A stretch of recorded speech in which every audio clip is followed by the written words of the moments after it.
Oh yeah, I am live. But this time I'm in Arlington Heights, Illinois, where I grew up. Welcome to Happy Hour.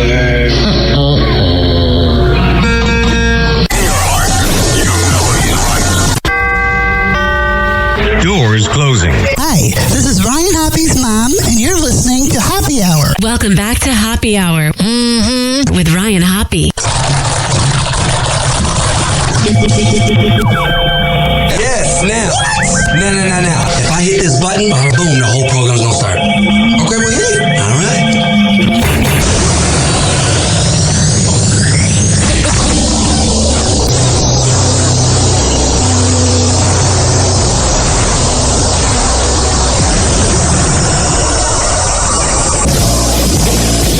The semen was so big. Now something completely different. Happy Hour starts in 4, 3, 2. Happy. This is Happy Hour with Hoppe.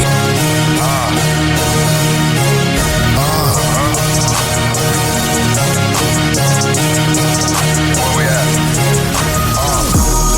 Always going in, never doubted. Never worry about the dollar. Need a source or trending topic. Be the hottest, search about his competition. Microscopic, never copied. I'm a giant rolling weed up, now we flying. H-O, PPE. H-O, PPE. H-O, PPE. You already know Happy Hour in your system. Oh yeah. What up? Wow, this is weird. For a whole year, I've been recording, where I record. For the next 5 days, 4 days, I'm in Arlington Heights, Illinois. I'm currently looking at my childhood bedroom that I jerked off a lot in. I didn't say that out loud. And banged my ex in here when she came to visit 2017. That was nice. Ah, the nice memories, not the arguments. Oh, wow, it feels like I can be myself. Man, I'm looking at my childhood room. I'm looking out the window. I'm sitting in this little comfy chair. It's like an old man chair because I'm an old man now with back pain. I'm looking out the window and I see partly cloudy skies and trees. And man, I just know that I'm in Illinois, man. So I'm here for 5 days. My mom had a plane ticket. She's like, Ryan, where do you want to go? You know what? I want to go to Illinois. And I got so much to cover. And we'll get to all of that.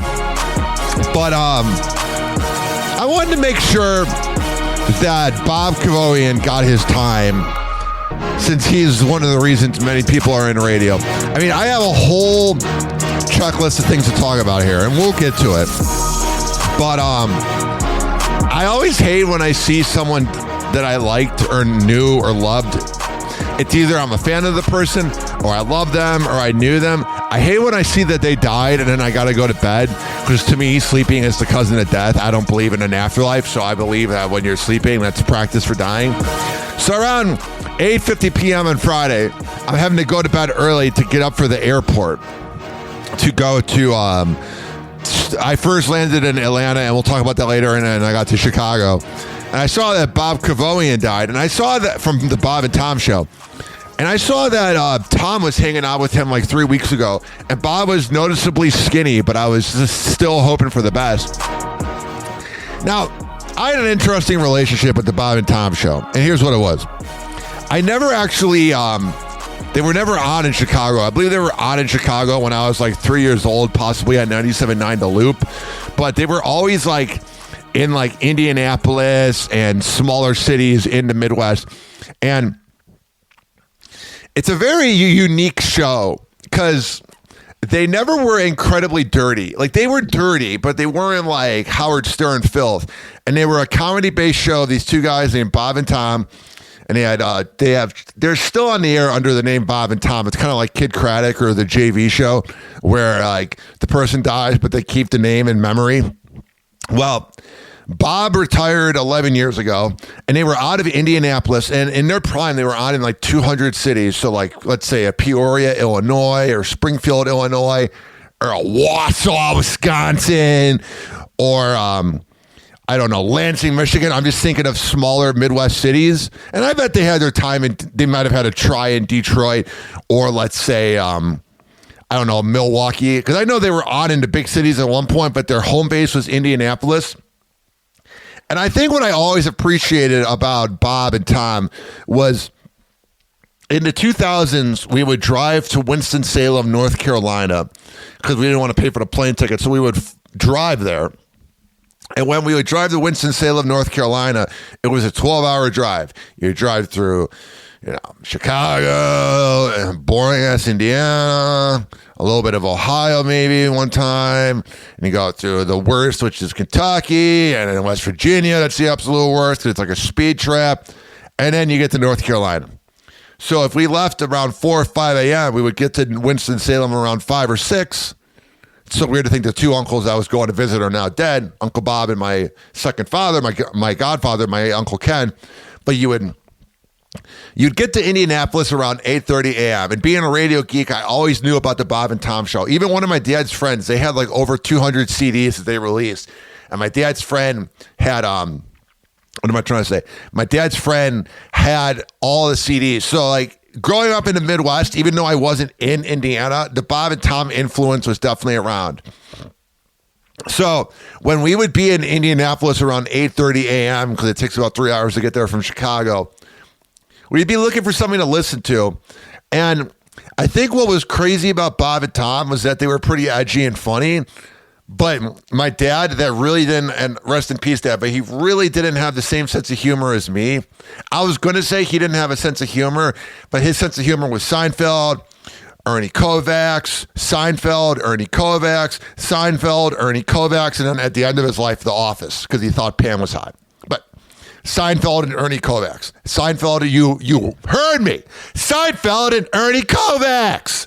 That's all he liked. So it was crazy when you're driving through Indianapolis, which is like a 2-minute ordeal. And all of a sudden, my father is a fan of a radio show that's funny. Now, some comedians have bitched about going on the show over the years, and all those comedians are douchebags. I've been around them. They don't like being told that they have to go by a script because they're so, I'm not going to do that right now. Trying to be more positive. Being in my childhood house that my dad and my grandpa died in. It's traumatizing. But yes. And then that same time that we would drive through Indianapolis, when we'd get to Winston-Salem, WGN America, the TV network, I think it's still around, they would air Bob and Tom, the show, like in 2010. Like who was filming radio shows then besides Howard Stern and Bob and Tom? I mean, my old boss, Rover, was one of the first ones to do it online, but no one was really filming radio shows. I mean, Bubba was too, I guess. But Bob and Tom were on, so it was weird being like, we were just listening to them. So when I saw the news that Bob died, it kind of gave me a little bit of an existential crisis because it's like, you got to go to bed, and it's like one of your heroes died. So I have a few news clips about it right here. And also, you know what I forgot about going to Illinois? Is how it gives you like, to the Jeebus I don't believe in, I'm not going to get sick. But my God, I have a little bit of a sniffles. I am not used to this cold weather. It's different cold down here. In Florida, it feels more dramatic because you go from like 90 degrees to like 45 or whatever. Here it's like more consistent. But here is a video of Tom Griswold from the Bob and Tom Show discussing Bob's passing. I'm joining you from the Bob and Tom studio off of Fall Creek on the northeast side. A really tough day to hear the news of the loss of Bob Kevoian at the age of 75. So this is the studio. This is the room where it happened, if you will. Here's Tom Griswold, his longtime partner, and there's Bob's chair. Bob's chair empty tonight. He did retire from the show 10 years ago, but just foundationally working with Tom for more than 35 years. I understand that you were with Bob this afternoon. I am so sorry for your loss. What a long, successful run you two had together.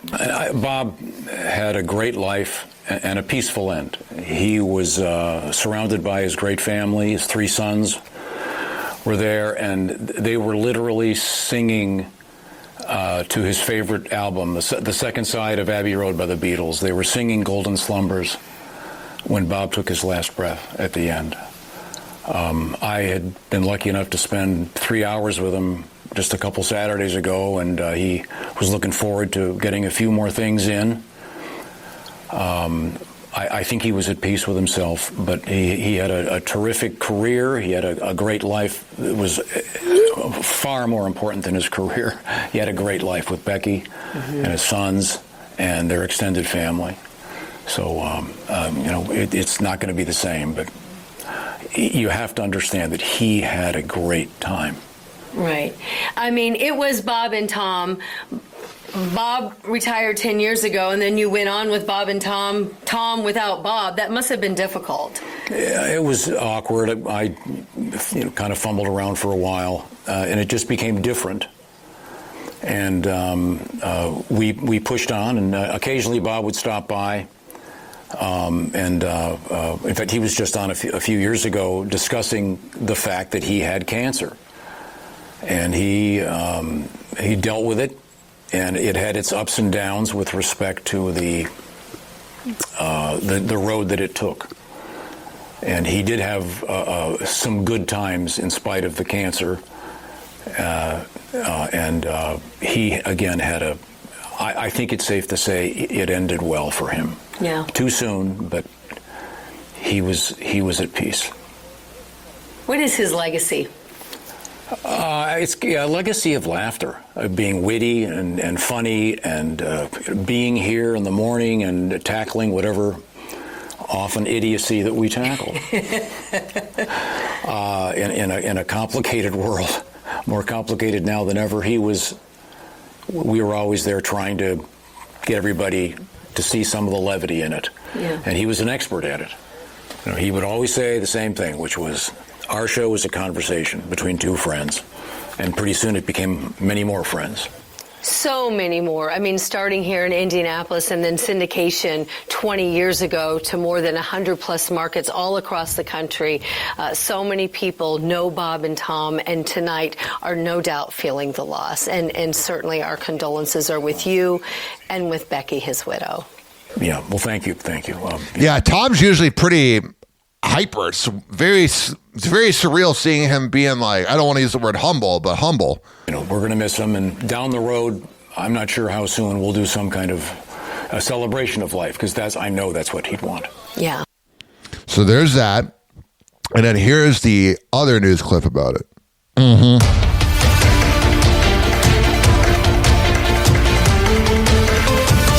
We begin tonight at 11 with breaking news. Bob Kevoian, a radio icon who rose to fame as a co-host of the Bob and Tom Show, has passed away. Kevoian was a mainstay on the airwaves for more than 3 decades. The Bob and Tom Show debuted here in Indianapolis back in 1983, and the show was nationally syndicated in 1995. Kevoian stepped down from the show in 2015 as he and Griswold were inducted into the National Radio Hall of Fame. In 2023, Kevoian announced he'd been diagnosed with stomach cancer and launched the Bob and Cancer Show podcast. Bob will be remembered for many things, including his Los Angeles Dodgers hat. Oh, he loved the Dodger hat! And, of course, his sense of humor. But it's likely that 32-year partnership with Tom that will live on in fans' memories and in broadcast history. Kevoian was 75 years old. I don't know why I still think that's like young. I know that's incredibly old, but to me, it's like I still think of Bob as like 50 years old. And we know that the memorial services will be shared at a later date. Now, so there's that. Let's see how much I can stomach of this. It's going to be interesting right here. I actually interviewed Bob. Well, I interviewed Tom 8 months ago, and that was a much better interview. But I interviewed Bob 11 years ago, right before he retired. And this is when I didn't quite figure out my voice yet. So I had the little Midwest accent. You'll hear it. What up? This is very much the 70 downloads that Rover talks about. What up? What is happening? This is Happy Hour. I am your host, Ryan Hoppe. Wow, I've changed since then, haven't I? And on the phone line from the nationally syndicated Bob and Tom show, Bob is on the phone line. What's up, man? How you doing, Ryan? I'm doing great, man. First of all, I'm a big fan. I used to listen to... All right, that's a little teaser. I honestly, it's like looking at a picture of your ex licking vagina, which is what she does now. It's literally like, it's so weird to like hear my old voice and be like, yeah, I talk like this. Like, I know I'm an exaggeration now, but my God, is that hard to... I don't know what I could equate that to a normal everyday job or something. It's like looking at an old painting if you're a painter. You're like, the fuck is this? What is this? How do I sound like that? Mm-hmm. Rest in peace, Bob. We love you, dude. Yeah, I was getting sad seeing Bob or Tom all sad in the video, but guess what time it is? It's time for Hoppe's Inbox, only on Hoppe Hour with Ryan Hoppe. And Jeff Slater, who used to work on 102.5 The Bone, and when they let him go, I feel like The Bone died. It's still alive, but it's in AARP mode. But when Slater was on in the morning from 5 to 6 a.m. with the number one show at that time, he was the man. He's still the man, but he was the man on the radio. And he commented, I grew up in Indianapolis and remember when Bob and Tom first started, long before they became the show that made them famous. Sad day for radio. In sad news, it's not that important. My cat is right now being babysat because I'm in Illinois, almost in Indianapolis, and she's in Florida. And I took a picture, it's at Ryan Hoppe Radio, of her on my cat luggage, not wanting me to leave. And somebody commented, Ryan, your cat does not want you to leave. So there is that. Just the riveting stuff I get in my inbox. Mm-hmm. You can always call the show. 856-49-HOPPE. That's 856-494-6773. Okay. So, we're going to start from the beginning. I have a whole checklist of topics. We're going to start from the beginning just to get this over with. I'm probably not going to record tomorrow because I'm going to visit my 95-year-old uncle, who is my grandpa's brother. So it's like seeing another version of my grandpa. Mm-hmm.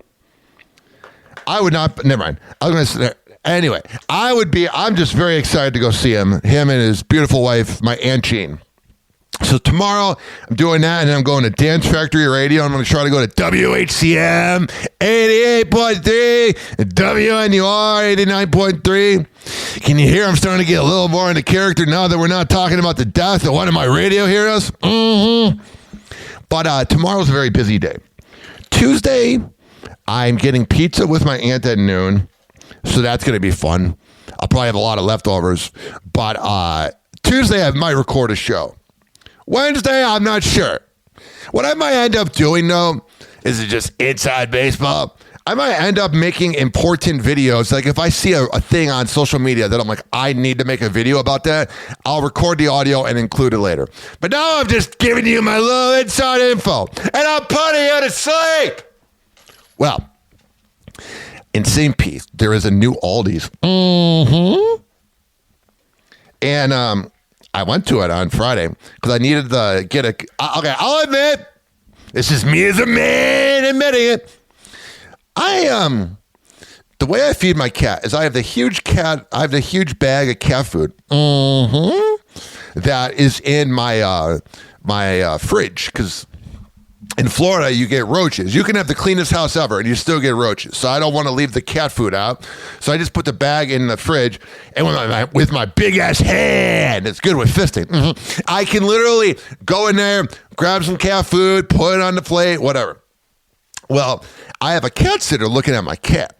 So I didn't feel like spending $20 for a cat food container. So I wanted to go cheap because I just paid my Duke bill and my Spectrum bill. That is the internet, not what I'm on. I'm not on the spectrum. I only have ADHD and bipolar. I am on the spectrum. Well, I went to Aldi's and I got a container for like $4 and I put all the cat food in there for this lady named Beverly. Shout out to Beverly for feeding Luna. So I go to Aldi's and I don't know, man. Aldi's is weird. I'm not the best at cooking because my parents didn't have any patience with me learning to teach me how to cook. So my cooking skills, ladies and gentlemen, boys and girls, are that of, let's make some chicken nuggets. Now, if there's a future girl that's listening to this and goes, oh, well, he doesn't know how to cook, I'm not interested in him. You were never interested in me in the first place, honey.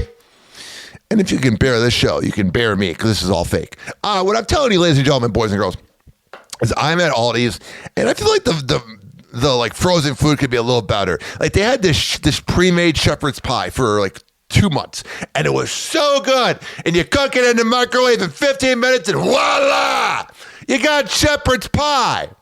Well, you know what happened? Now it's lasagna. And my friend that works there said it was seasonal. So now I got to learn how to make shepherd's pie. Here's the thing, ladies and gentlemen, boys and girls. I'm at Aldi's. And you know who I saw? It's weird. The place where the Aldi's is located is where our Winn-Dixie was. And it's the next plaza over from Cox Media Group, where 102.5 The Bone is and all the stations in Tampa. So before, I've seen I saw Al Keck there one time, and I saw Mike Oliveira, and I see all these people there at times when it was Winn-Dixie. Well, this was more awkward than seeing a former coworker. I think I'd rather run into my ex and her girlfriend or whatever she's dating than this moment. I'm being dramatic. I'm being shocking. No. You know who I saw? My old barber that I cheated on. What do I mean by that? No, I didn't have sex with my barber. From 2015 all the way to COVID, there was a barber shop. It's still there, and it's amazing, that I went to get haircuts. Oh, they'll give me the European, soccer player haircut. I was the man. You know what happened? They were closed during COVID. And I was on the Mike Calta show talking about how I needed to get a haircut because I was starting to look like a butch lesbian, because I look like a lesbian when I don't cut my hair. And here's the thing, ladies and gentlemen, boys and girls. Rich Keeley, Master Barbershop at richkbarber.com, 4545 West Kennedy Boulevard in Tampa. He hit me up. And he said, he said, I can get you a haircut if you promote me on the radio and promote me on your podcast. And now he's my longest running sponsor, going on 6 years in, oh my God, I was going to say a few months, but May's in 10 days. That's fucking scary. All right. So I have not seen my barber and his assistant. I'm not going to say their name, but I have not seen them in about, 6 years. I'm in the frozen section of Aldi's, man. And you know who's there? It's the barber and the guy at the front desk. And it was very awkward because I had just gotten a haircut, so I looked really fresh. And I was like, hey, what up? And we did the little, hand clap, knuckle, hug. What up? How are you? Good. How are you? Good. Everything good? Yeah. Wow, this is a crazy new Aldi's. Oh, what up? How are you? Good. How are you? Good. We walked away. I hope they don't hear this. It was very nice seeing them. I just felt bad. I always felt bad. And then that place was right next door to an H&R Block where I would do my taxes. And they would come outside and be like, Ryan, why don't you come here anymore? Because I cheated on you. Sorry. I do feel really bad. And then Mike Oliveira would always make jokes on air about, oh, well, you cheated on your barber. It was just, I think I probably made it more awkward than it actually was talking about it on the podcast. But it was just weird, You used to get their hair cut. No, you don't.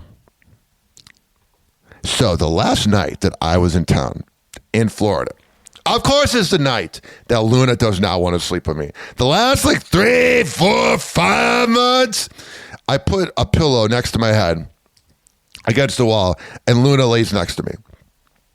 She's incredibly close to me. And here's how this goes, ladies and gentlemen, boys and girls. Of course, the night that I'm about to leave, she wants to sleep on the couch. So she'll learn her lesson to appreciate me. Because I'm not going to be there for another 7 days. Now, the 7 days are going to fly by for us humans. But for her, she'll learn to never take me for granted. Now, let's talk about going to... Shut up. Let's talk about going to the airport. Yeah, I'm definitely getting a little bit of a cold here.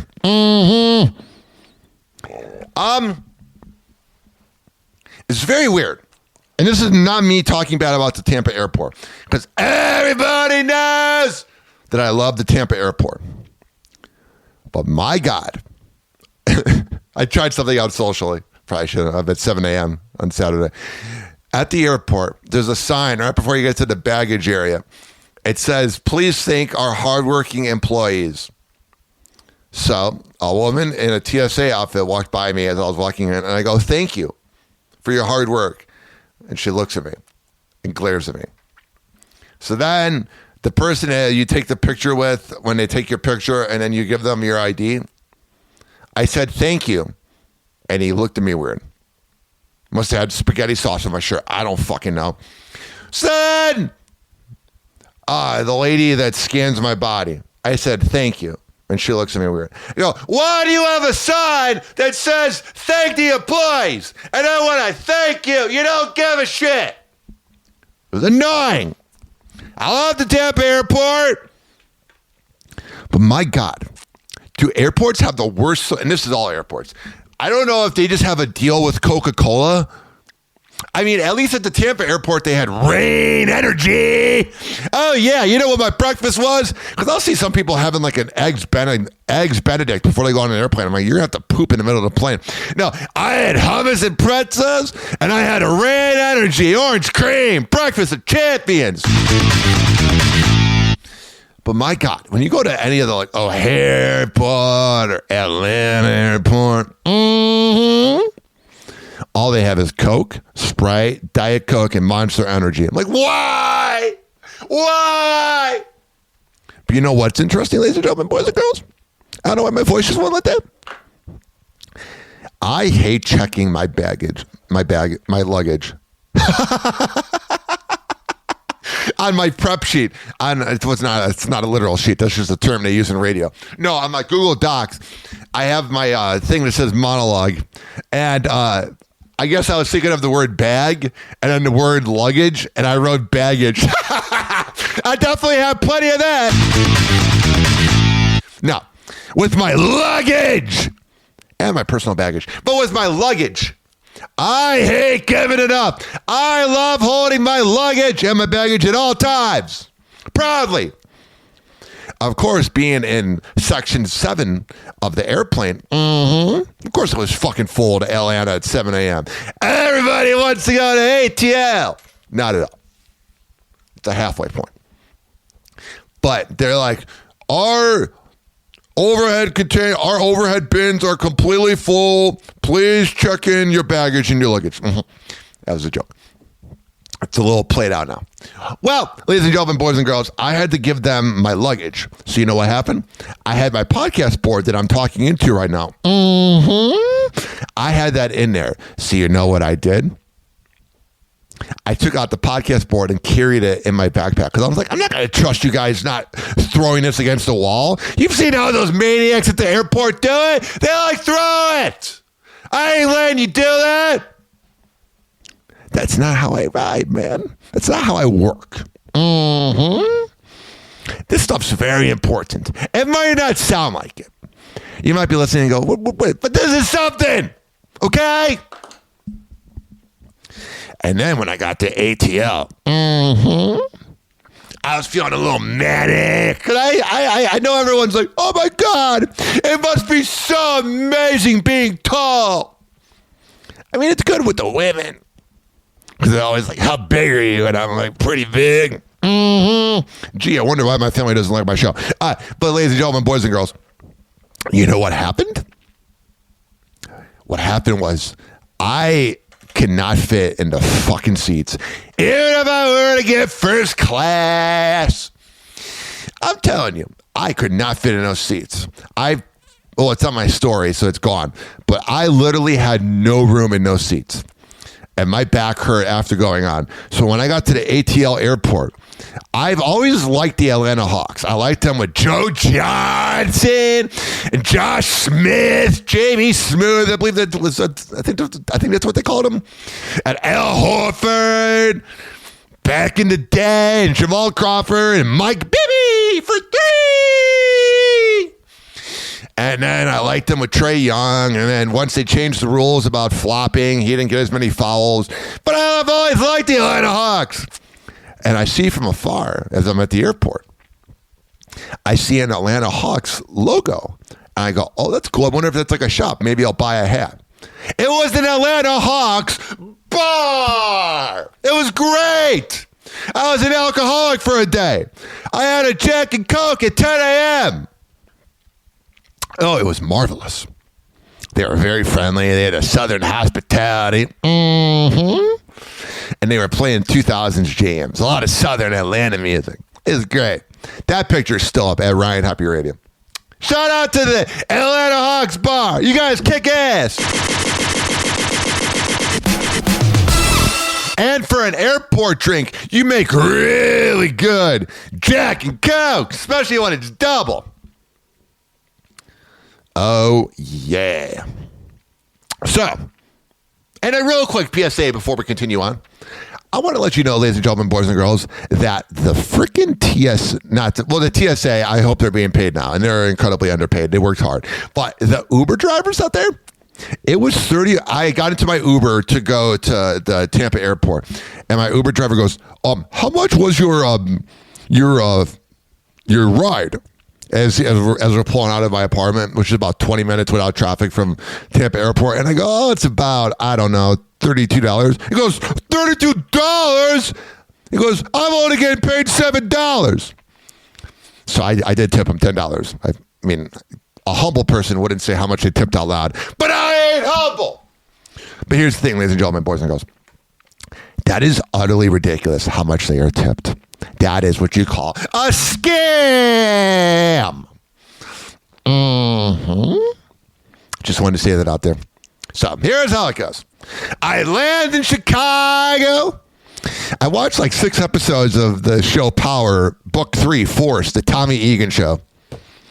I'm the Tommy Egan of radio. Man, in the show Power, he's got gangsters that want him dead. I have Fat Gen X Morning House. I try to live my life after him. I just don't kill people. I'm half kidding.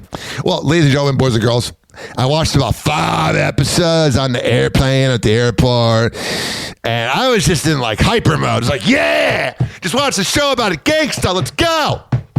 Well, you know what happened? My mom went to the wrong terminal. Then I had to wait for my baggage and my luggage. And it took like 10 minutes, and I was grumpy. So I was looking for my cover fill when I landed. Do you know that Illinois has mostly banned kava and kratom? Oh, yeah, you know, the important stuff. Get rid of spot checkers in the city to know where a gangster was from. And make the taxes high. But hey, good job banning kava and kratom, you scumbags. It's hard enough living in Illinois. If somebody wants to do that, who cares? You got to go to Harwood Heights to get some. Well, from the airport and all the craziness of the morning, I didn't want to let my mom drive because her GPS, she's so adorable. She uses the GPS from 2010, one of the first ones. I'm like, update your car, Mom. Your car is old. Your car has got the chance to be updated. Well, here's what happened. I drove to Northern Illinois University, which is actually only an hour away from Illinois. It's in Sycamore, Illinois, cornfields. They just had a tornado watch the other day. And I went to Texas Roadhouse. The Texas Roadhouse dinner has to be discussed. So I'm fucking tired. I've been up 11 hours. I flew through 2 different cities and was at the airport. You know how it goes. And my family, some of them know what I do in radio, and some of them don't want to know. And want to know me for the version they saw of me from 1993 to 2015 when I moved out. So that's what's always nice about coming back to Illinois is no one gives a shit. I mean, some of my family listens, but no one really cares. And that was the dinner I had. It was with my aunt and my 2 cousins. And they're both doing great at Northern Illinois University, getting good grades. And I'm so proud of them for taking a conventional way in life. I thought about asking my cousin to like be a sports reporter on Happy Hour, but I don't even know if I want to get him in the mess. It's known as radio. He's going to be a teacher. He has got it set. You're always going to need teachers because AI is never going to be that perfect. And my other cousin wants to go into some type of engineering. They're set. Good job, guys. You chose the right route. But ladies and gentlemen, boys and girls, I had my porterhouse steak and we were there. And you got to remember, I'm a loud, obnoxious guy, if you haven't noticed the last 35 minutes. Besides the first 10 minutes when I was respectful for Bob. So I'm trying to hold in my personality around my family. I don't want to horrify them. In some ways, I don't want to let them down. Mm-hmm. So you know what happened? They would be like, so how's work going? Good. I pretty much said that I deal with a lot of narcissists and that I make commercials during the day. Totally left out Happy Hour. If they find it online, they find it online. But I try to keep this separate. This is its own little thing. All 70 of you. It's a little more than that. But ladies and gentlemen, boys and girls, that was a very nice dinner. But there's this goofy guy. Now listen, I know I'm goofy, but I can read the room. I can tell when people don't want me around from all the mushrooms I did. Mm-hmm. Ladies and gentlemen, boys and girls, I was going to make a joke about Jeffrey Knight, but I'm not going to. Ladies and gentlemen, boys and girls, I'm telling you right now, there was this guy, this big, like, Illinois guy, you know, like kind of like a Southern dude because you're not really in Chicago. Happy-go-lucky guy, yeah.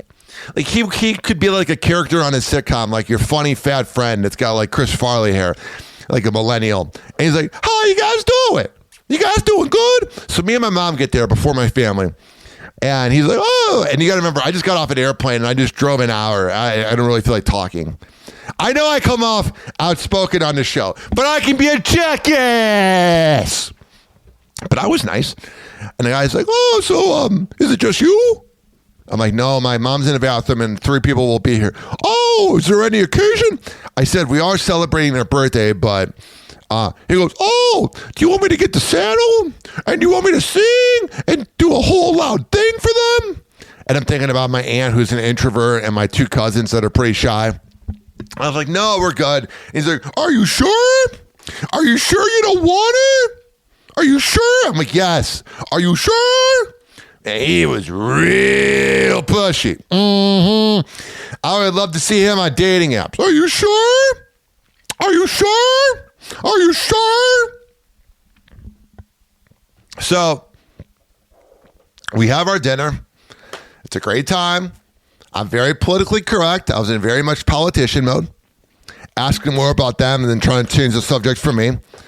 And he comes over and he brings my aunt and her 2 sons, my cousins, ice cream. And he goes, oh, happy birthday, guys. And everyone's like, oh, thank you. Like all kind of taken back and happy. And then he goes, what? I know. I talked to him earlier and he said you guys don't want the saddle. And you guys don't want this and that. But do you guys want the saddle? And you guys want this and that? And my aunt goes, no. I'm so good. Are you sure? And I'm like, come on, dude. I just fucking told you 90 minutes ago we don't want the fucking saddle. And I got into Chicago mode. I was like, no, we're good. And then he checked in on us. I'd be talking to my little cousins and my aunt about stuff. I never get to see them. I literally drove to see them. And is your food good? I mean, I get he's looking for a tip, but I'm like, bro, the first 2 times is fine. It might just be different in Illinois. In Florida, if you go to Texas Roadhouse in St. Pete, or I think that's Seminole, they'll ask you once. They don't give a shit. And they go, okay, well, you pay on the little machine. There, up here, a little different. Let me take a sip of my energy drink. Oh, yeah. All right, so there's that. Yeah, I keep my family private because I remember one time I was talking to Woody from the Woody Show. And I was probably more drunk than him, but it was like 2 a.m. and we're going into we're going to our. Okay, let me describe this. So weird being in my childhood room. We're going to our rooms at the morning show boot camp. It's like a hotel conference for radio hosts. That was gross. That was a good burp though. And he goes, I really respect how when you take your kids out places that you don't show their face. And he goes, of course I do that. And I go, what do you mean? And he goes, I signed up for this light to be in the spotlight. He goes, I signed up for this life, not light, to be in the spotlight. He goes, my kids and my wife didn't sign up for this. And that's kind of how I feel about my family. I'm like, they didn't sign up for this. They don't need this. They don't need to get harassed online. Mm-hmm. All right, let's see what's going on in the world. We'll talk about it in a second, but Ice Spice got slapped at a Hollywood McDonald's. Mm-hmm. Brooke Hogan discusses her biggest regret. She's mad at herself for not being on her dad's will. Oh, you were trying to prove a point. Mm-hmm. Was it worth it? Not getting paid? Mm-hmm. Listen, because I've had it happen. Getting money after a relative dies, like when it's a lot of money, it's a great feeling or whatever because you get money. But it's like, man, it's a weird feeling because it's like, it's so empty. You'd rather just have them buy the stuff for you and be alive. Here is Brooke Hogan talking about Hulk being cut from Hulk about... sorry, I'm all out of place in this room. Brooke Hogan regrets signing off on being cut from the Hulk Hogan will. Oh, I should probably, even when I'm in Illinois, I do this in Florida, I do this in Illinois. I had the site muted. There were situations that had me so scared. I really took myself off the will because, number one, I was actually scared for myself, my family, my safety. Who are you? Like, why would you be scared? I guess that's what people are asking. People, and forgive me, but people find it strange to hear you take it off because most people immediately go to money, right? Like, let's be realistic. I would say most of America, when they heard you removed yourself from the will, they go, well, why? Why would she not want the money? And I know that was not the reason for you pulling your name. But everyone's just, I think they were having a hard time wrapping their brain around why you wouldn't want to be a part of it. First of all, there's not enough money in the world that would matter with what I felt I was facing. There were just too many people that I had solid knowledge of not being good people. Oh, yeah! You go, Brooke! Around my dad. Yeah. Now she wants the money. Diana Rossini saved a man and a dog from a car accident. Super side chick to the rescue! A music producer is suing Offset amid shooting, saying that he owes him money. Logan Paul said he's not worried about Tom Brady showing up at WrestleMania. I don't know what happened, but WrestleMania is stupid. Erica Kirk is hiding right now. She's probably sad about the record low ticket sales they had. Kylie Jenner look like a hot piece of ass at Coachella. I'm going to post it on my website at Ryan Hoppe Radio. And we'll post that in a second. What else do we got here? Ice Spice responds to the McDonald's video and says this wouldn't have happened at Wendy's. And we'll get to that video in a second. I'm teasing you right now. I'm edging you. You're almost there. Gee, I wonder why my family doesn't want to hear my show. Supposedly, Blake Lively and Ryan Reynolds' marriage is not too good right now. Mm-hmm. And here is Diddy's thug of a son known as King Combs talking about his dad. Your dad's a loser like you. Mm-hmm. Here he is. You know, you and your family always put on a united front. How's your dad doing? He's good, thank you.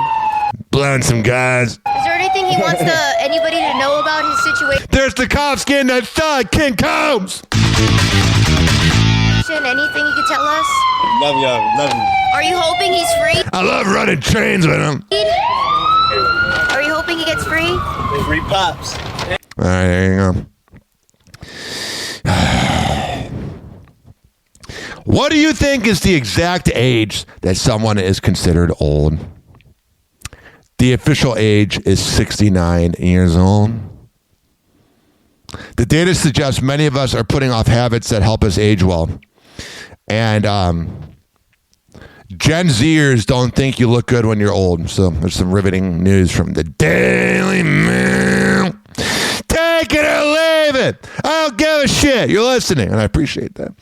856-49-HOPPY. That's 856-494-6773. Let's go through Instagram right now. Neon was shocked to find out that everyone real close to Alabama Barker is wanting them to date. She has a boyfriend, that big black guy with the BBC. No, but you know what I got a text saying? This whole time you had a boyfriend, ? Talking about you. And I'm like... I had a boyfriend? No, they're saying like this whole time, like that I've known this person. Mind you, met him at Coachella. He goes... Man, Alabama Barker's a hot piece of ass, isn't she? This whole time you had a boyfriend? And they're talking about you. Oh. They're really, I don't know what's going on, but... You know, he wants to plow her. Everyone's really like... crazy. There's these streams that like Neon does, and he has this exact face all the time. It looks like he's trying to smell a fart. It's very, very weird. Well, he is Indian, and Indian food makes you do that. Millie Bobby Brown was on the Call Her Daddy podcast, and God damn it! Thought I had my phone on Do Not Disturb. Sorry, I'm using my laptop right now. Millie Bobby Brown says her biggest pet peeve with her husband Jake is that he's too much of a trick and wants to buy her designer clothes. Okay, who is more likely to splurge on a big purchase? My husband. Really? Mm-hmm. What is he getting? Like, he'll just like, if he sees something, like I'll be like, oh, I need socks. And he'll be like, let's go to Prada. And I'm like, let's go to Target. Like, what? Like, he's just like that kind of guy. Yeah, because he's a Bon Jovi. He's vapid. Like, he loves to go shopping. And he will refuse to pack a suitcase because he likes to go shopping in the place we're going. That's what he does. Whereas I'm like, Amazon Basics. Like, I love that. Like that, I never ever, when I do spend money on something, like, I have to call my parents. I have to think about it. Like, I go back. There you go. She doesn't like shopping for expensive things. Mm-hmm. And then here she is. Oh, it isn't an interesting clip. Mia Khalifa said she has a hard time finding jobs. Can you explain that experience? Yeah, it's very weird to go into a job interview thinking, oh, I'm just going to go back to normal life, and having the interviewer ask you if you did porn. Right. Oh, yeah! I think I saw you with bodily fluid on your face. There's nothing. Oh, you think they're asking you that because they knew? Yes. Yeah, they recognized me. And they're spanking on. I went to a couple interviews where some comments were made, and then I finally got a job at the law firm, and then I got a job working for a friend's company at the construction firm, and... Oh, yeah! That's where the cement is. Then I just realized You feel uncomfortable. Yeah, she regrets every bit of taking all of it. I feel uncomfortable everywhere I go. Yeah. She seems like a miserable person. Mm-hmm. 856-49-HOPPY. That's 856-494-6773. So here's another clip. Here's another clip from Millie Bobby Brown on Call Her Daddy. Here she is discussing why she hates getting picked up by men at the airport until her husband Jake did it. Like, and I knew his favorite color, like favorite food, all the things before I met him. And then when I met him, I walked through the airport, and usually this is a huge ick for me. Like, just like men picking me up from an airport make me feel sick. Like, I refuse. It's just like if you have Millie Bobby Brown there, you got to shoot your shot. Mm-hmm. Had bad experiences where they get me flowers and I'm like, I cannot interact with you ever again.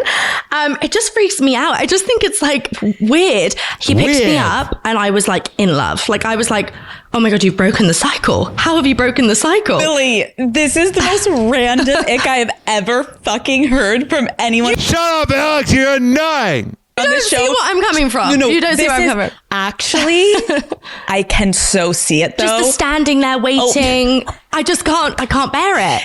I can't bear it. It's so weird how she started out as like a little kid on a show. Now she's this hot piece of ass. I'm like, what the hell happened there?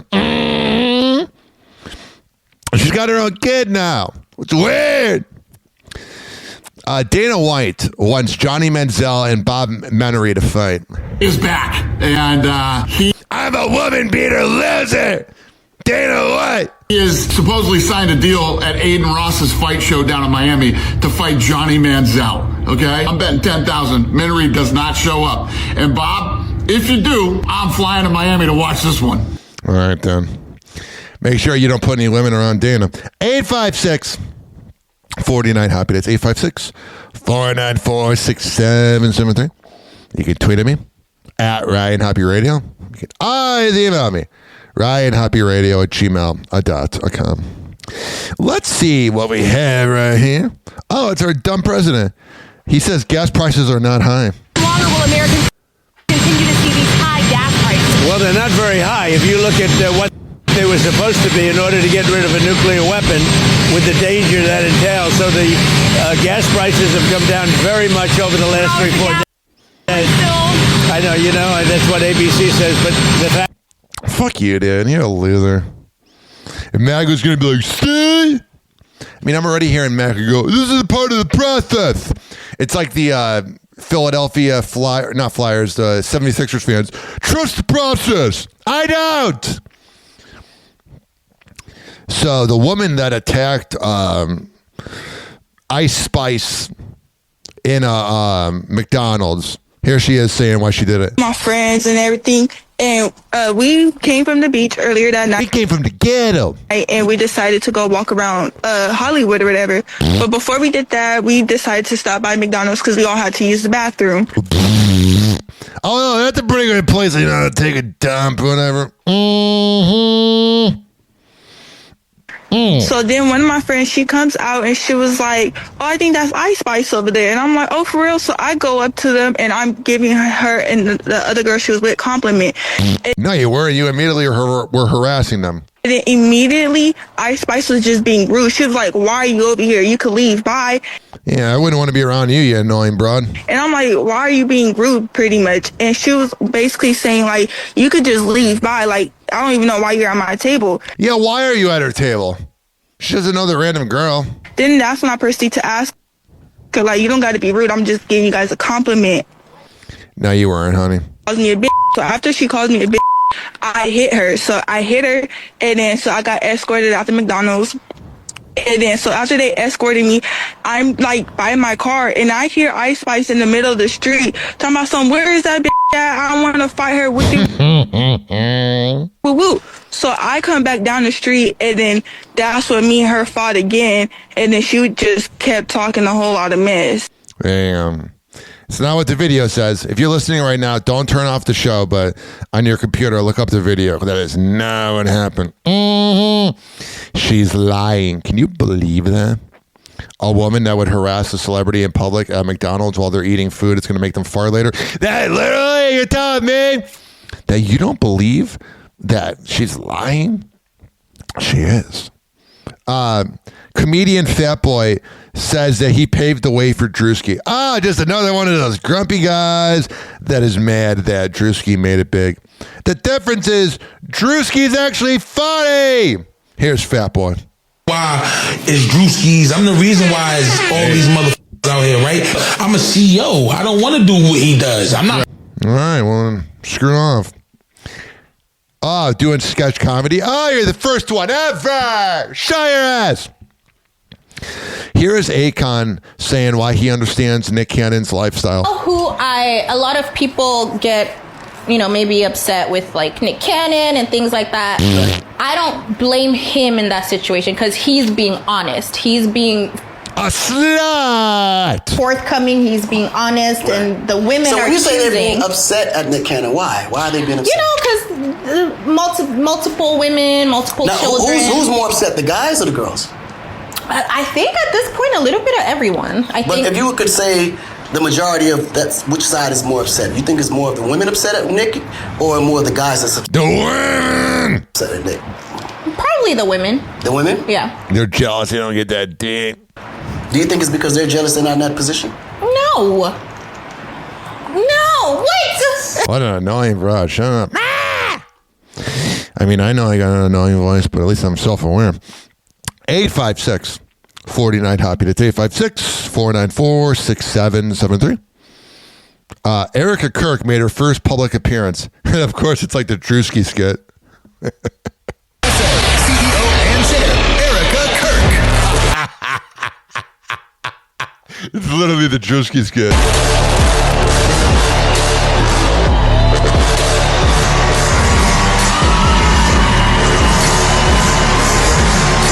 What a dumb broad.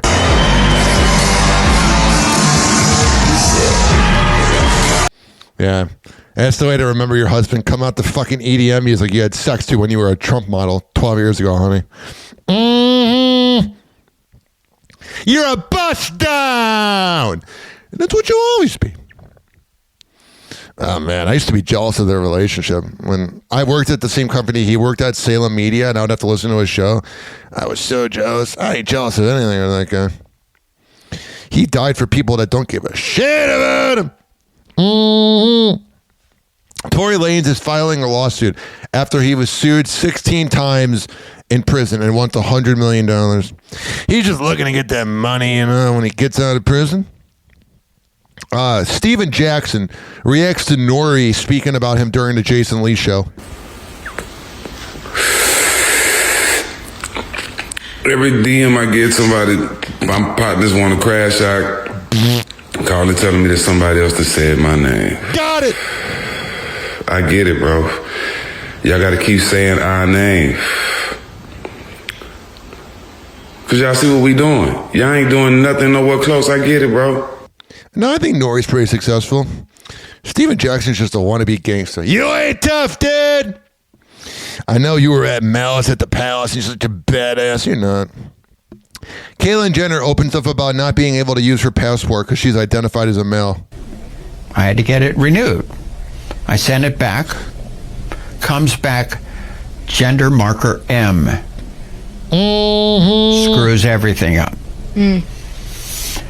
So there's a form in there. If they made a mistake, you can correct it. So I fill out all the proper forms. I'm not calling anybody. I'm not calling the president. I got his personal cell number. I'm not calling anybody. I'm going to see if I can fix this myself. Yeah, he probably wants to bang him. Because it's not just about me. It's about all people in this situation. There we go. I don't give a shit if someone wants to be transgender. I was at a kava bar the other day, and there's this weird dude, and he's like, I'm not pro if you want to do what you want to do with your body, but you're all mentally ill. I'm like, no, you have a problem with that. Donald Trump says he will reveal the UFO files. Those are not the files we want to see, buddy. Mm-hmm. You're a scumbag. I saw this headline, and I thought this was absolutely ridiculous. I am sick and tired of the Call Her Daddy podcast. I first liked it. I first thought it was tolerable when she was giving out sex advice. But when I heard that she had a ghostwriter, I was like, man, you really not good in bed then. But here's the thing, ladies and gentlemen, boys and girls. Sometimes they'll say things on there that are a double standard. And here's one. Camila Cabello discusses breakup sex and says she supports texting your ex over and over to get it out of your body, and that she stalks her boyfriend's exes. For all the girls listening, I'm curious if you have any advice. I've been through it. I think social media makes it so much fucking worse. How do you handle from past shit of like when you know you and your ex are moving on at different paces? How the Oh my God, fuck? it's the worst. Oh, I'm like, I be out here fucking stalking bitches. Yeah, can you imagine if I did that? My first ex, my ex-fiance, I'll admit, 2 or 3 times I looked at her social media, and it feels like you're peeking in a window. Mm-hmm. Like you're not supposed to be looking at it, because when I'm done with my exes, I block them. I wish you the best. You ain't getting a D like me. But here's the thing, ladies and gentlemen, boys and girls. Mm-hmm. If I were to go, oh yeah, I was looking at my ex last week, I'd be a psychopath. But when a woman does it, it's cool. Man, fuck that. I'm like, it's just like, how do you handle it? I don't even know if you have advice. Like, I really think it's like, I have been an absolute psycho. You are. When a man admits it, he gets locked up, but when a woman does it, we all want to bang you. Absolute psycho. I love you for admitting that, because aren't we all? And honestly, yeah, you're women and you have estrogen. Even worse when I was younger. When I was younger, I would be dating a guy and like stalking his ex. I'd be like, what is wrong with me? Everyone raise your hand in this room. A lot of things. It's still... the hotter they are, the crazier they are. I still, honestly, I definitely like... We all do it. It's been a while since I've been in like a long-term relationship, but... Can you imagine if I said this? Can you imagine if the Joe Rogan show said this? Oh, the feminists would be running out with their pitchforks. But when women do it, get the hell out of here. God, I was like, he's like telling me he loves me, and meanwhile, I'm torturing myself over somebody like he's not even with anymore. It's like so crazy. Yeah. It's not so crazy. You're crazy. Moron. I do not support that. I am the double standard. Call him out. You're a moron. Who cares what his ex is doing? If you're so comfortable with yourself. Lil Durk's son speaks out about not caring about his dad being a rapper. It makes me feel like good. Who is your dad? Dirk. Yeah, Lil Durk. Durk, yeah. One and only Lil Durk. Lil Durk's got 5 kids. Maybe putting a hit on King Von's killer may not have been worth it. You're not going to be able to see your kids, bro. Mm-hmm. But it makes me feel like for him. It makes for him, by the way. All right, there you go. Well spoken. Not really. Cardi B had her last show in Atlanta, and here she is going off on the employees because she's a classless moron. Your life right here. Shut up. You and your fucking employees are being disrespectful. Why I'm not gonna perform? You're a hag. Today, because you're being. Go get your boss, like you said. Go get him. God, can you imagine getting into an argument with this broad? Ever? Shut up. I'm not performing today. Let me tell you why. Because you got in here. Your employees are. You're not performing because I'm a classless moron. And I realized besides WAP, a song about my vagina, that I'm not that good of a rapper. And I copied Lil Kim and Da Brat and Nicki Minaj. MAGA gets Nicki Minaj and Cardi B mixed up all the time because they're the same person. Only Nicki Minaj has better music. Being fucking rude for no reason. Being rude for no reason. I'm an annoying hag. Pointing fingers for no reason. Touching people for no reason. And then they're telling me, oh, we gotta talk to this. Because I feel a certain type of way. Because you're being disrespectful. I did 35 shows. And I never... I can't do it. I'm the annoying one here. Not her. Shut up. Today on TMZ. Okay, this is fair game in D.C. We asked RFK Jr. why he went all Lorena Bobbitt on a raccoon. Secretary, what did you do with the raccoon's dead penis? Where is it now? He was on a family road trip, pulled over, and just dissected this raccoon's penis. What were the kids doing? The kids are like so used to it at that point. Dad's cutting off another raccoon penis. We got Kevin Hart, and we had to ask about this heinous wax figure. There's no way that they gave him a picture of me. That's freehand. I kind of see it, though. No, you don't. No, you do not. Does anybody here agree with me? No. No, I see it. I see like a little bit. No, a girl. Kara wants some job security, man. Kara? Oh, don't bully her. Shannon Elizabeth, she is entering a new career path, OnlyFans model. If you go on OnlyFans, like, you can't be posting, like, bathing suit and Instagram photos. But you don't have to buy it. You have to disclose before you buy. Yeah, I one time paid for OnlyFans. I matched with this girl, and she said I had to talk to her on there, and I was just curious. I paid $2.99. Once you're on there, you got to pay for a selfie, and you got to pay to message them. I felt used. What you're gonna see. This is not me, of course, but you might subscribe to somebody and then it's not what you were looking for. I Alex Cooper is not backing down from the Alex Earl feud. Alex Earl, bunch of cackling hens arguing. Shut up! Did that Carl's Jr. Super Bowl ad, and there were rumors that Alex Cooper really won. I never even saw that Super Bowl ad. I'm not aware. No one watches the ads. Although Alex looks like a hot piece of ass there. We spoke with a spokesperson for Carl's Jr. I want to know what that office building is like. Hot blondes eating burgers. Do they do it in like Daisy Dukes? Yes, because the people who work in an office usually walk around in Daisy Dukes. Katie, get your hot pants on. We're going to go try out a burger.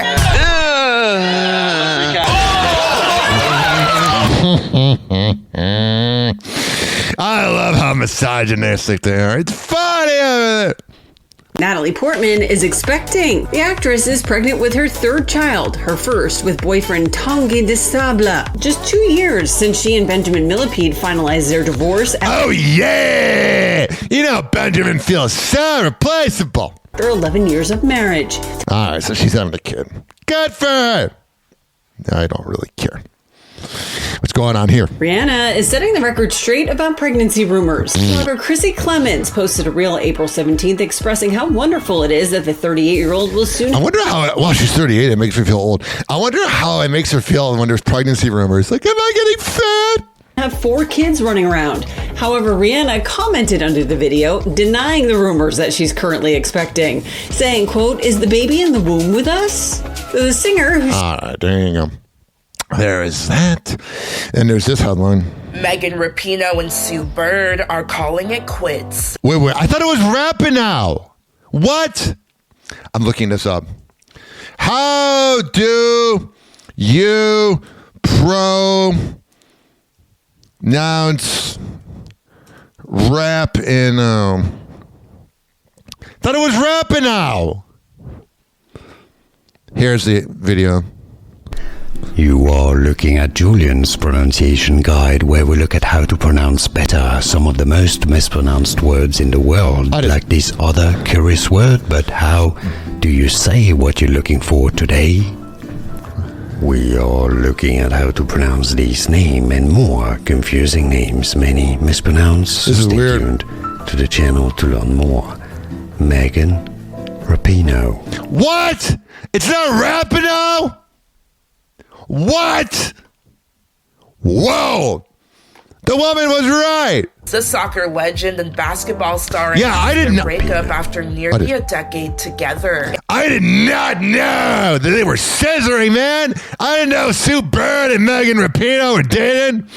Megan's annoying to date and Sue's a princess. In a joint April 17th Instagram statement, the sports star is right. After a lot of thought, we've made the decision to separate as a couple. All right, well, go say there's someone else.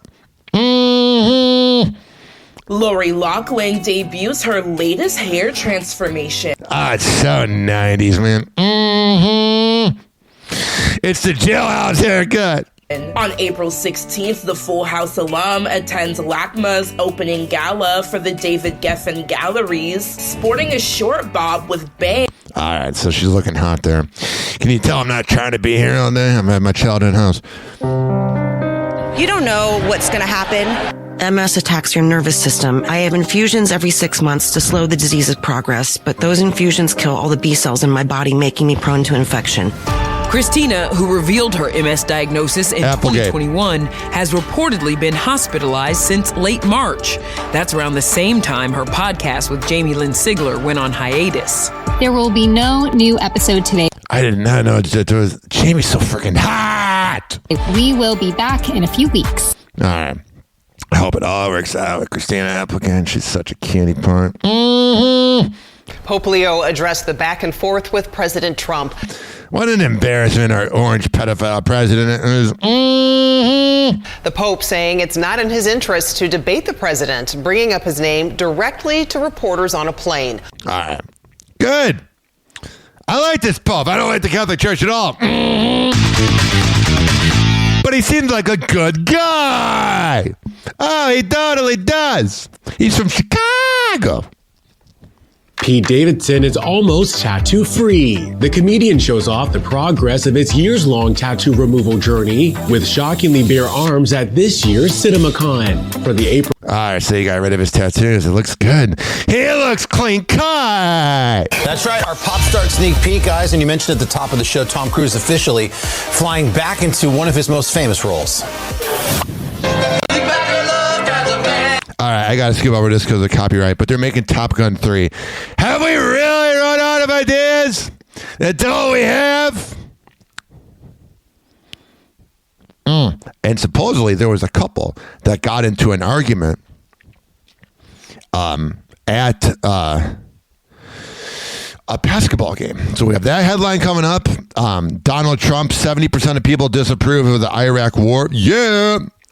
Here's Alec Baldwin. Also this morning, there is new legal trouble for Alec Baldwin. Loser! A judge on Friday ordering the actor to face a civil trial over alleged negligence on the set of the film Rust. The new complaint coming from a crew member who claims the incident caused him emotional distress. Baldwin was charged. Oh, you're a loser, Alec. And you'll always be one. With manslaughter in 2021. That was 5 years ago. Jesus Christ. Wow, that's a long time ago. And I guess a couple got into an argument at a basketball game. It's her time of the month.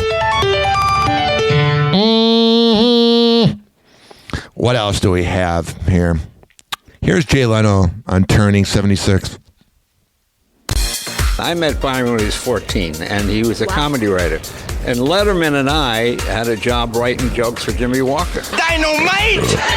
We were like in our 20s at the time. It just makes me laugh that he's become this huge titan of the industry. And he was a good joke writer, too. Just last week, CBS announced Comics Unleashed with Byron Allen will replace The Late Show with Stephen Colbert. It's basically broken entertainment. It's basically like 102.5 The Bone on the weekend and the other stations. They're just, making money. Starting in May.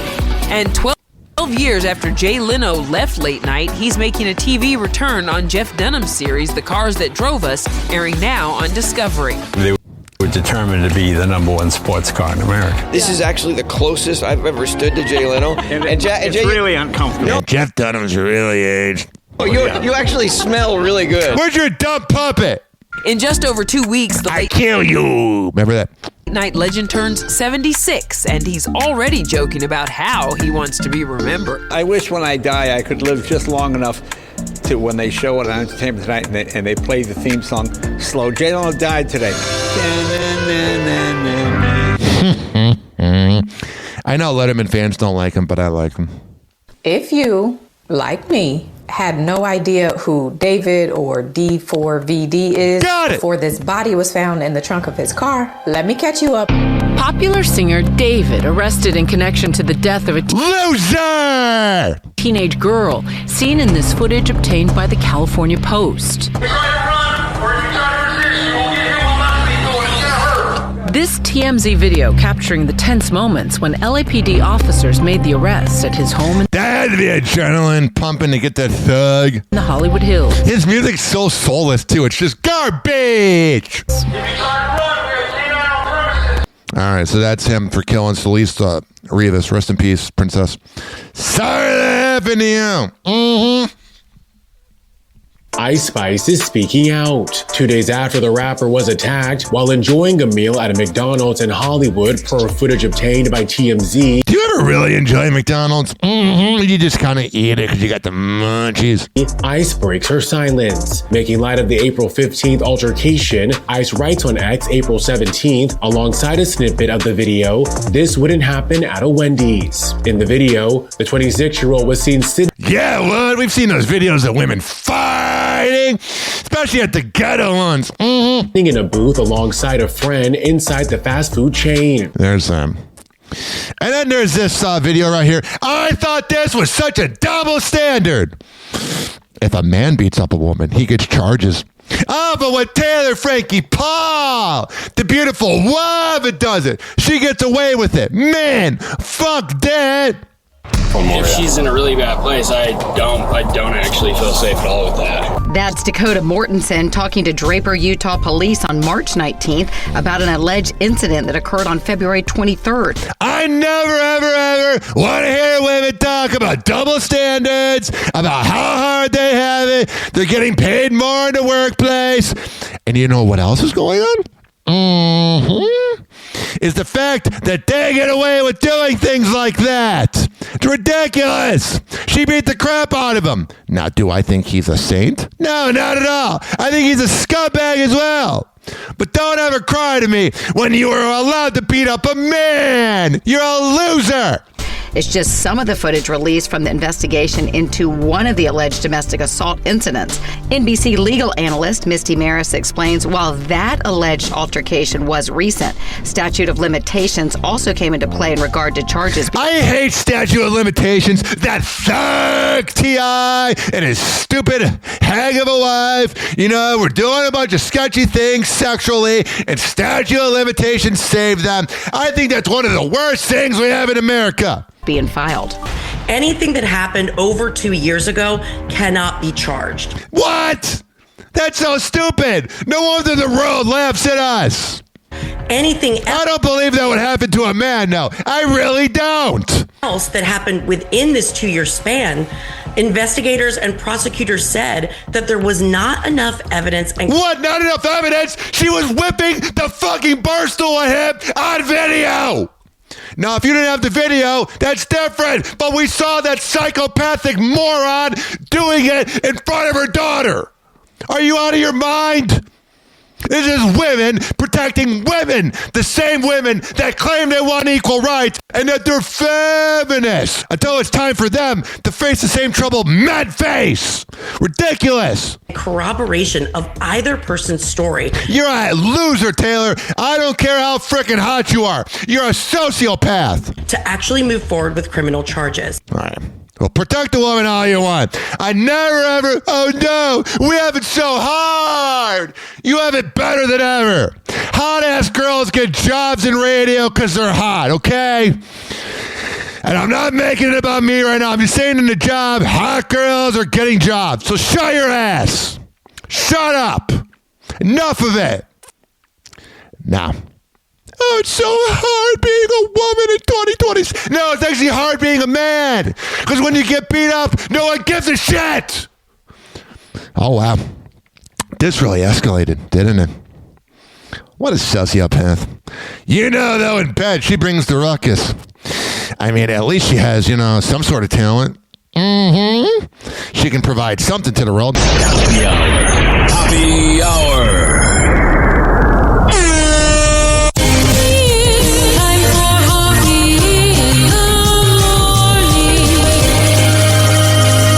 RyanHoppyRadio.com. Happy Hour will be right back. You probably had Taco Bell before. Whenever we're going outside, all I smell is poop. And we'll call it a day. The semen was so big. As a reminder, if you don't feel like listening to this next song, you can skip over it. But Ryan Hoppe of Hoppe Hour takes pride in his selection, so stick around, folks. Don't worry, Presto. Hoppe Hour will be right back. Oops. We're going to play some music in a little bit. We're going to hang on or whatever. I'm still getting used to recording in my childhood room, also known as the spank room, because I got spanked in here and then I spanked my junk in here later on in life. But let's discuss my interview with Bob from the Bob and Tom Show from 11 years ago. We will play that right now on Happy Hour, and let me know what you think. Here we go. What up? What is happening? This is Happy Hour. I am your host, Ryan Hoppe. And on the phone line from the nationally syndicated Bob and Tom Show, Bob is on the phone line. What's up, man? How you doing, Ryan? I'm doing great, man. First of all, I'm a big fan. I used to listen to you. I sort of picked up the reception when you were on 100.7 in Illinois, and I would listen when I can. So this is an honor to have you on Happy Hour. Well, thanks very much. It's my pleasure to be here. And so the last 2 months you were on what seemed like a very nice vacation. I saw you and your wife, Becky, would live tweet it, and I was a bit jealous. It seemed like a fun time. So how was your vacation this summer? Oh, fantastic. We our main trip was through the Adirondacks in New York. I think most people think New York is just a big city, where in fact it's one of the most beautiful states in our country. And what were some of the best parts about the vacation? Let's see. Traveling, camping. We did I guess what you call a little boondocking, where you don't need electricity. You just run off of just run off the land and camp like you used to in the old days, but you actually have an Airstream with you. You don't have to sleep on the ground. But it was a great trip. We saw a lot of places we had never seen before. That's the beautiful thing about traveling on highways. There's so much in America to see that we want to see as much as we can. So that's our goal here in the future. Was it one of those things where did the vacation begin to drag on? Were you itching to go back on the radio, or did you love every second? Oh, loved every second. Absolutely. There's radio is a fantastic form of media. I love it with all my heart, but I didn't have to wake up at 4 o'clock in the morning, and it was nice to sleep in that long. The body really enjoyed it. Does that take a toll on you for the last, let's say, 30 years to wake up every morning at 4? Or is it something where you wake up every day and you go, I love my job? How does that work for you? When the alarm goes off, it sucks to no end. But once you get into the studio, it's fantastic.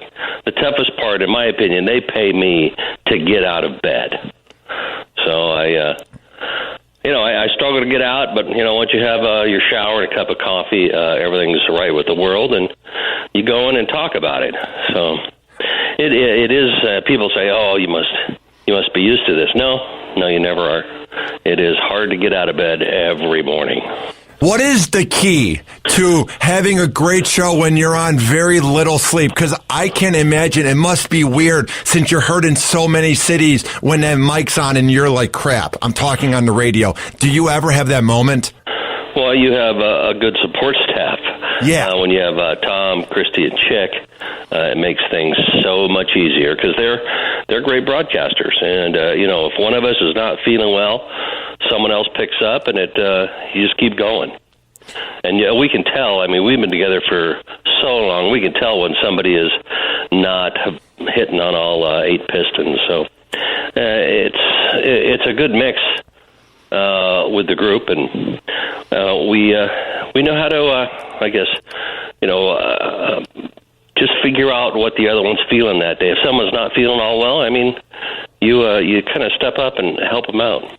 What is it about everyone on your team that is so special? How have you guys made it work for so long? Well, everybody brings it to the show, and if you have a problem outside, you don't bring it into the studio. You come in and do your 4-hour show, and it's like, I don't know, it's like being an actor or something where they have to go on stage. They have to portray a part, and no matter what's going on in their life, they have to keep going. I mean, you can't walk out being, say, a court jester and not be funny. If you're not funny, you're not going to. Well, it's off with your head, I think. So I don't know. It's just a good group of people who are professionals, and we know what we're being paid to do, and we do it. How did you meet everybody on the Bob and Tom show? I met Tom in Petoskey, Michigan. I was working at a radio station, WMBN in Petoskey, and it was a FM, AM. The AM was WPZ. Pardon me, and I wasn't making a whole lot of money because it was small-time radio, and I attended bar at night to supplement the income. And Tom came in after a Jay Giles concert, and I served him a drink, and we started talking, and he came by the station the next day, spoke with my owner, general manager, and she hired him as my program director. And we have been working together ever since. And that was in 1980. What was it about Tom that drew you in? Confidence, humor. He was a good guy, a good hang. And were there some things you guys would do to like hang out? Like when you first began doing a show, I feel like you guys don't know each other that much. So would you guys hang out outside of the show to get to know each other? Oh yeah, we did that for quite a while. In fact, we were after the first year, we ended up being roommates. So we got to know each other very well. And it really helped with the creating the team, and it was I guess radio magic, because we never intended to be in radio. It was a total mistake for us. I walked into a radio station, the NBN and WPZ, and my knowledge of radio was zilch, and I walked in and asked if they needed someone to spin records for their disc jockeys. And the general manager guy, his name was Gary Buffington, he goes, no, they do that themselves. Do you want to be a disc jockey? I said, sure. And that's how I got into radio. It was a total fluke. And meeting Tom was a total fluke, and having a morning show was a total fluke. Never something that we prepared for in life. It just happened. And I don't know if that was the key to our success, but it certainly helped. Who are some people that have helped you and Tom and maybe given you guys some advice through all these years? Were there some like radio consultants, or were there people that just kind of helped you along the way? No, it was since we started in small time radio, we had the guy that when I first got hired by Gary Buffington was a great guy, had been in radio forever, named Tom Chorley, and Tom showed me all the ropes of what you do and what you don't do. And so I learned, I guess it was kind of an on-air internship, although I was being paid to learn radio. And the same thing happened with Tom. While he was in DeLand, Florida, he was on air for a year there. So we both learned what radio was. And when we had finally met and we started, goofing around in the air, we knew what the rules were and what they weren't, and what we could do and what we couldn't. And it just happened. We were just two guys who wanted to make people laugh. And our success came when we moved from the small radio station in town to the large 100,000-watt radio station in Petoskey. It was WJML. And we did mornings, and we just kicked ass. It was a lot of fun, and there were consultants who would tell us, hey, you're doing it wrong. But, we were making people laugh. And when the ratings came out, the day after the consultant told us we were doing it wrong, we came out with a 44 share in the morning. Oh, my goodness. Yeah. And it was like, what? We're doing it wrong?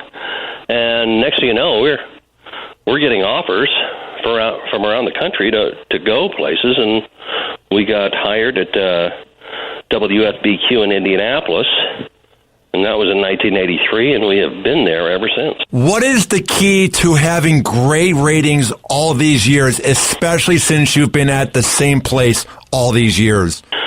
Program content, making your people laugh, making them, just keeping them abreast of what's going on in the world today, making fun of what's going on in the world today, just giving them, I guess, the lighter side of life, instead of the 9 to 5, I don't want to go to work today routine. Make them happy to get in their car and take a lesson. So it's if I knew exactly what it was, I would be the richest man in radio, but I don't. I don't know. It's just the main thing is to, I guess, make your listeners happy. If that's what you're intending to be. If you're intending to be a news broadcaster, well, you have to broadcast the news, and you have to do it, I guess, a way to entertain and inform is the key to good ratings, in my opinion. How did it feel when you guys went from just being on in Indianapolis to then being syndicated? How did that work? Well, we had done 60 comedy albums, and there was a survey in the radio industry asking who was the most stolen from show and radio, and it turned out to be us. We would put these comedy albums out, and disc jockeys around the country would grab them. They'd play little pieces of it, but never give us credit, or they would take one of the bits on the album and re-record it and claim it was theirs. So we decided, hey, if we're the most stolen from show, well, why don't we try syndicating and see if that works? And Frank Wood out of Cincinnati had just acquired our radio station. It was Broadcast Alchemy. It was the name of his company. And he goes, hey, why don't we get this syndication thing started? So we started with Evansville, Indiana, and Fort Wayne, Indiana, just to stay in the state with us. And it spread like wildfire. We went from 2 affiliates to 150 affiliates in about 2 years. How does that feel? Does it seem like real life, or does it just seem like something that is fake? When you go from having 2 towns to 150, what is that like, Bob? Well, you know what? You don't realize, I still don't realize that that we have listeners all over the United States and, parts of Europe and the World Wide Web. What it's done is amazing. But you're sitting in a room with 3 other people, and all you do is talk with them every morning, and that's what radio is to me. I don't think of it as how many people are listening. I think of it as I go to the studio in the morning and have the time of my life. So I don't even think about how many cities we're in. It's just go in there, and I try to make Tom, Christy, and Chick laugh as best I can. And now when you are syndicated in all these different cities, were you ever worried about the ratings in each town? Or was it one of those things where you just said, I'll just keep doing my show and hope for the best? Yeah, you just keep doing the show. And if we, and when you move into a new city, it takes a while for people to change their morning habits. They're used to what used to be the rock station, and many people complain because they don't get the rock music they once had. But it takes a while for everyone to change, how they wake up. And once they get a little hint of what's going on, they want, let me try that again. I'll try it again. And it usually takes 1 to 2 years to get decent ratings in a city. And so far, we've had great success, and we don't change anything to hope that someone in St. Louis is going to really love us if we talk about St. Louis all the time. No, what we do is we talk about the world and ourselves, and we may make fun of ourselves. And in my opinion, if you can make fun of yourself, it gives you carte blanche to make fun of others. So that's what we do, and you don't change to hopefully be big in one city and small in the others. You make it all the same. What are some of the most die-hard cities that you guys are syndicated in, where these fans are just so loyal? Believe it or not, every one of them. We have the best listeners in the world, and we're very fortunate to have people who know who we are. It still blows me away that this happened. So it's just hard to believe at times. What is it about your fan base that is so great? Why are they the best in the world? They're, in my opinion, smart, funny. They're educated. They're uneducated. They're just well-rounded people who all they want, they can be doctors all the way down to, ditch diggers. All they want is a good laugh, and everybody wants a good laugh. You've had so many great moments over these years on the Bob and Tom Show. What are some that come to your mind? Well, the biggest for me is having the opportunity to interview Paul McCartney one-on-one. That was, a huge Beatles fan. And having that moment it was just, me and Paul, it was the highlight of my career, really. It was pretty special. What is that like when you walk into the room and there he is, Sir Paul McCartney? Did it seem like real life? Were you nervous? How did this go down? I was nervous, and it happened again. It was something I got a phone call from our program director the morning of his concert here in town. He goes, "Hey, Bob, would you like to interview Paul McCartney?"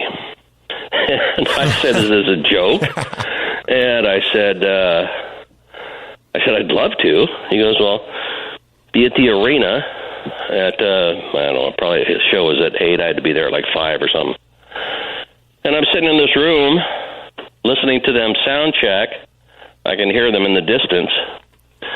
And it's over with, and next thing you know, the door swings open, and there's McCartney, and, I was as nervous as could be. I mean, what do you ask the man who's had every question thrown at him? And you just, hopefully, you're able to engage a conversation with a guy, and you don't bore him to death. So we had about a 15-minute chat, and it's still as memorable as could be. It was definitely a highlight. We've been fortunate enough to meet many great celebrities, and you just realize that, what, these people are just like us. They are no different than the rest of us. They just have their picture in the paper more than we do, that's all.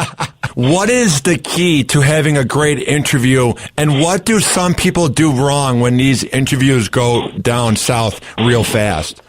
Well, be informative. Ask them questions that most people don't ask. I mean, I think one of my favorite interviews was when we had Michael Anthony from Van Halen on, and we started talking about him as a kid, finding out more about him as a human being. And I mean, did you know that he was a trumpet player in a marching band? No.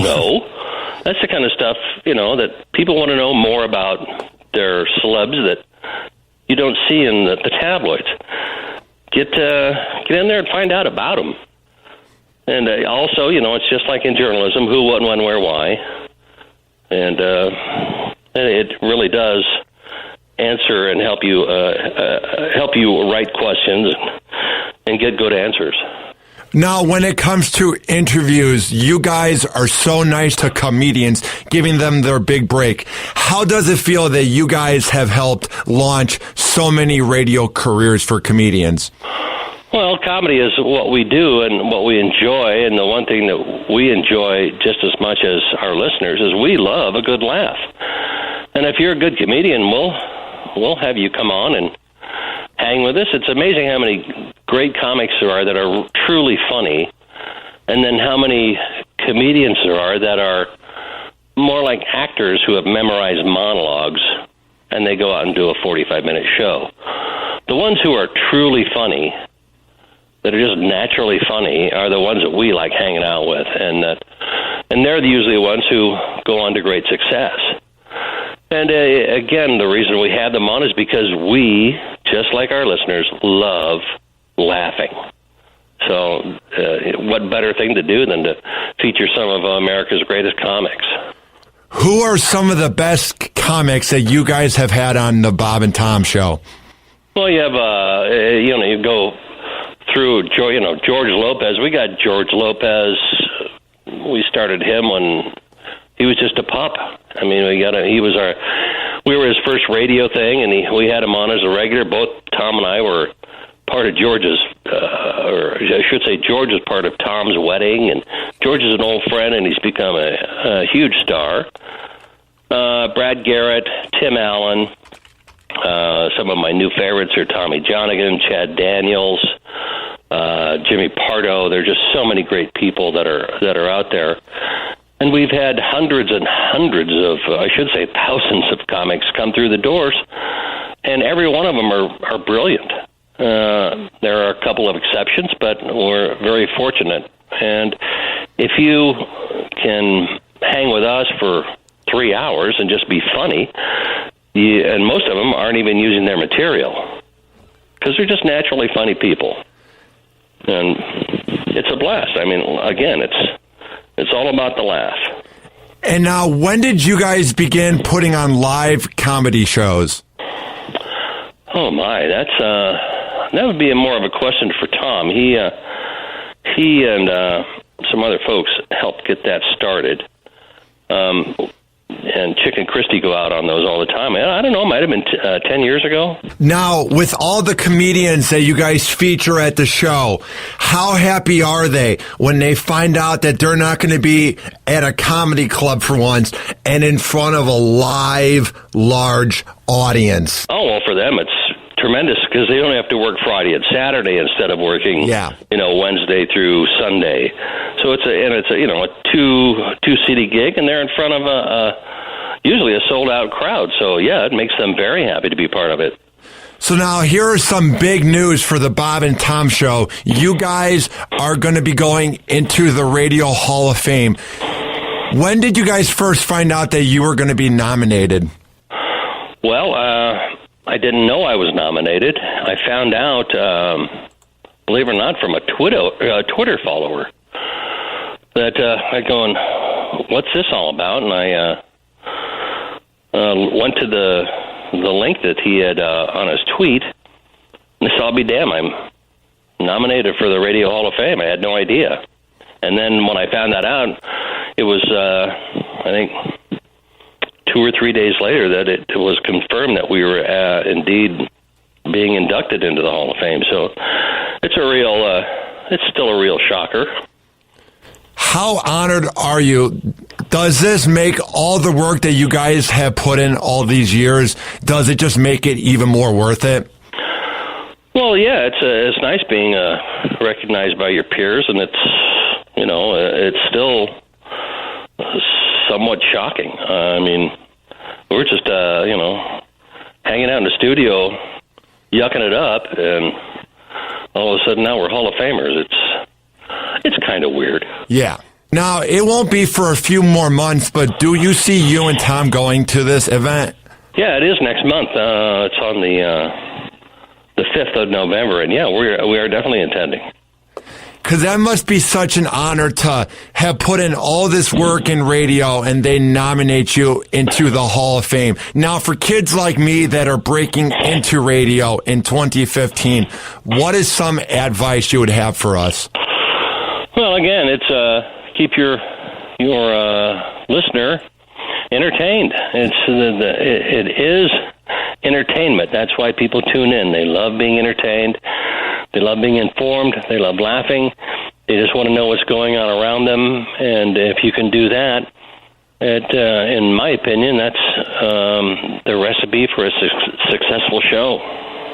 And now, where do you see radio going the next 10 years? Because it has changed so much in the last decade because of PPM, this and that. So what is the future of radio and podcasts?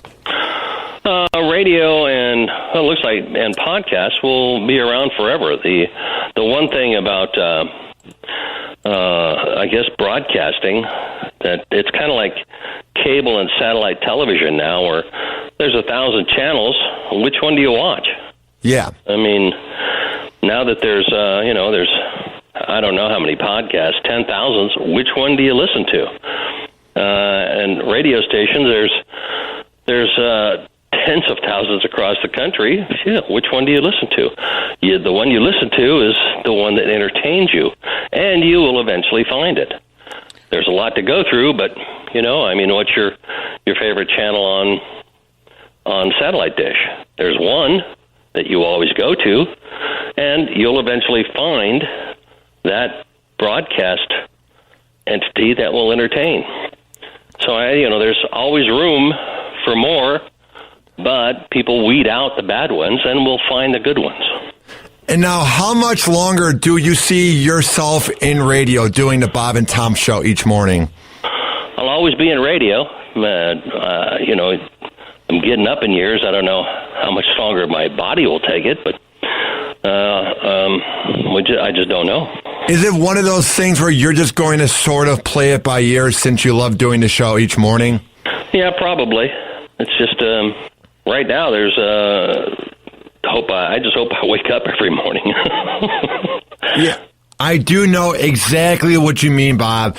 I'm the same way. I take each day as it is, and I just come here prepared to put on the best show possible, which is what I respect about you, the fact that you have spent all these years putting in so much effort and so much passion each and every morning to entertaining your audience. So before I let you go, where can people find your work online and on the radio? Well, online, we are at bobandtom.com, and on the radio, it's there's too many to memorize, but our mothership is WFBQ Q95 in Indianapolis. And now, Bob, my ultimate goal is to be the next outspoken person for my generation, and you guys are one of my influences. So for you to even call into my podcast is an absolute honor. So, Bob, thank you so much for being on Happy Hour. It means the world to me. Well, thanks, Ryan, for inviting me, and great success to you and your future, and radio is red hot. Thank you, Bob. Have a good rest of the day. Bye-bye. And that was Bob from the Bob and Tom Show. I'm in awe that he would even consider doing the interview. What happened was I sent him a tweet. I sent a lot of people tweets, celebrities, big-time radio names. Like, I've sent them to Howard. And you don't even think there's a chance in hell that they would even come on your show. But when I saw Bob tweet at me, yeah, I would love to. Let's make that happen. I can't explain how pumped I was and how much that meant to me being a 22-year-old trying to break into this business, being a 22-year-old that has loved this business since I was in 4th grade. I remember they were on 100.7 in Joliet, Illinois. But the thing was, I lived in the Chicagoland area, and that's a different city in Illinois, so I would barely pick up the reception on the Bob and Tom Show. But each morning that I listened to it, I absolutely loved it.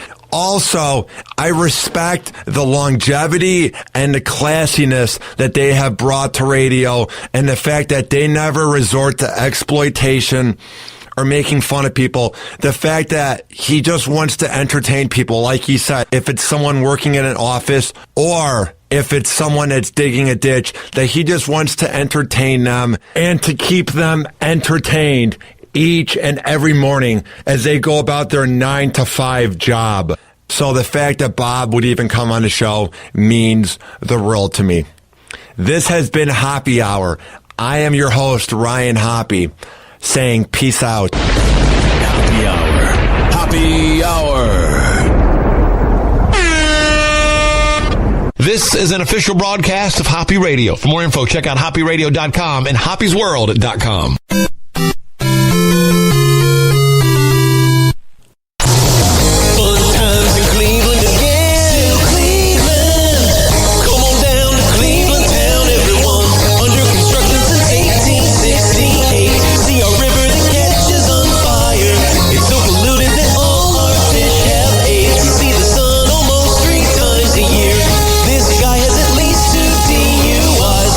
Look like a Scooby-Doo ghost town. Don't slow down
Happy Cow.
candles out. Blow the candles out. Blow the candles out.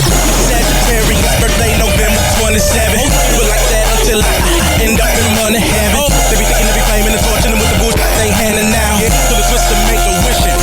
blow the candles out. Pull a all-white phantom out. I'ma get him with the pants and the shirt and the shoes and the hat with the shades and the chain and the watch is the reason I'm standing now. That's where ice and spin that cake while I lick the icing off the cake.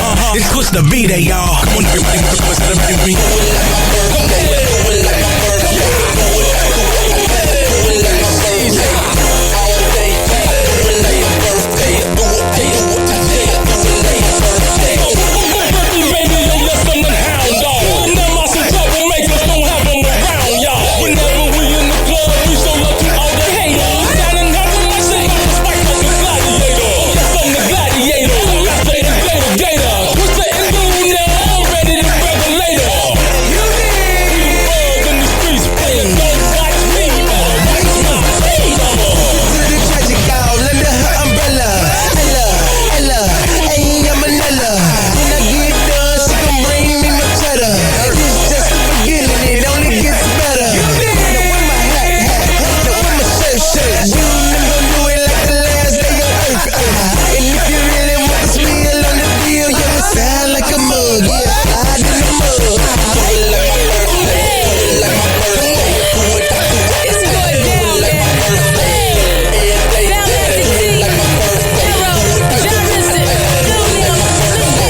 Just get my nails did, just get my hair done. Just got this bad new Gucci bag, matching Gucci pump. Shoes matching the belt, skirt matching the blouse, chain matching the ring. Yeah, I'm doing my thing. Got so many haters, why is so many hating? Sick like a mental patient, I flows like a dentist patient. This shit testing my patience, sick ain't working my nerves. I'm getting spinning that money like the first and the third. Long red skin blowing, pushing the winds. It's like, yeah, popping no tags, the diesels busting the fag. I'm with it when I'm going hard to get up, going mad top. Models all around me, so I'm riding up the bar. I'm a hood star and I'm partying like a rock star. On lean, like my pip game, meaning you can't upgrade me, mommy. I'm the guap, green king, like do it like my, do it like my, do it like my, do it like my, do it like my birthday. Every day, do it like my birthday. Do it like my birthday. You did. That's what we say around here. Clean with the fresh gear. Fox snake skin, buck 50 hat. Old school rolling around on 4 flats. Got the liquor store, mixed the Remy with the dough. Rolling on the 94, looking for them sexy. All of me, cause I'm a flirt. Fucking beat it.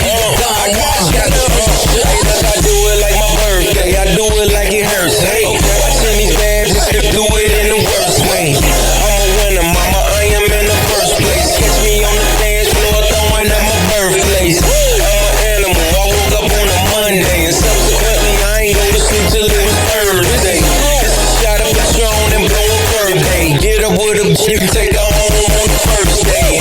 Burger King, mama, you can have it your way, or I can bring another bitch and y'all can do it her way. Hotel room, do not disturb way. That's how I'ma do it when I do it like my birthday.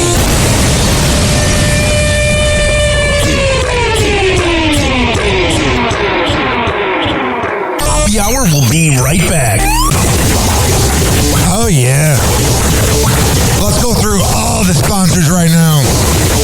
I never get freaking podcasts that begin their show with like 7 live reads or sponsors. I'm like, who's listening to that? If I were that sponsor, I'd be pissed off. Well, what do I know? A lot. This following segment has been brought to you by Cheeky Mouth Guards at GetCheeky.com. When I tell you it's the best way to quit biting on the side of your mouth, I'm a man of my words. GetCheeky.com. Use promo code HOPPE to save 30%. Shimmerwood CBD drinks at Shimmerwood.com. Use promo code HOPPE to save 30%. GetGoodFeels.com for good vibes THC drinks.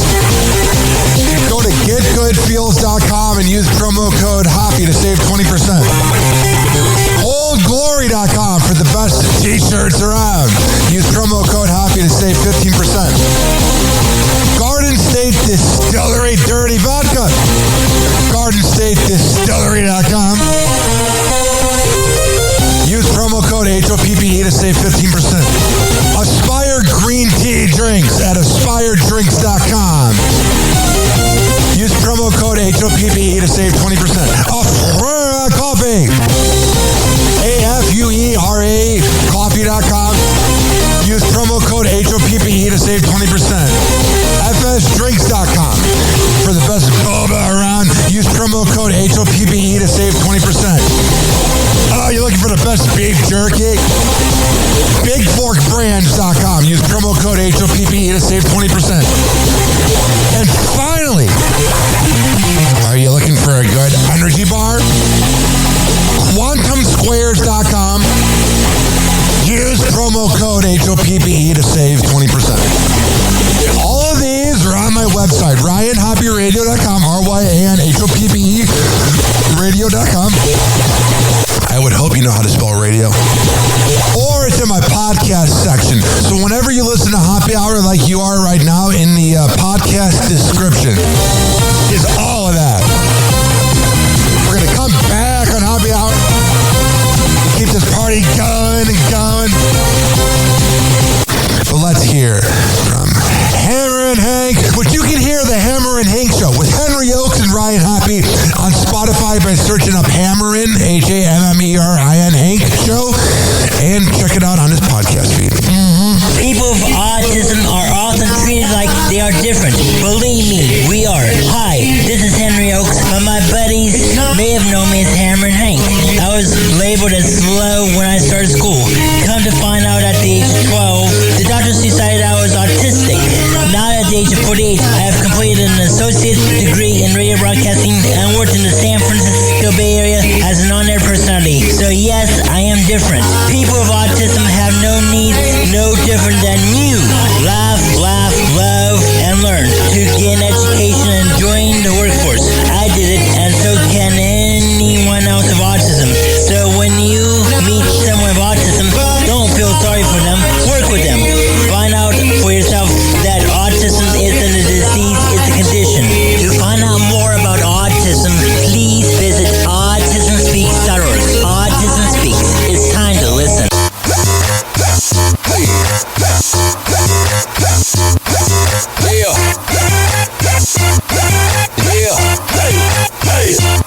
We got the remix. We got the flow. We got the getting down on the floor.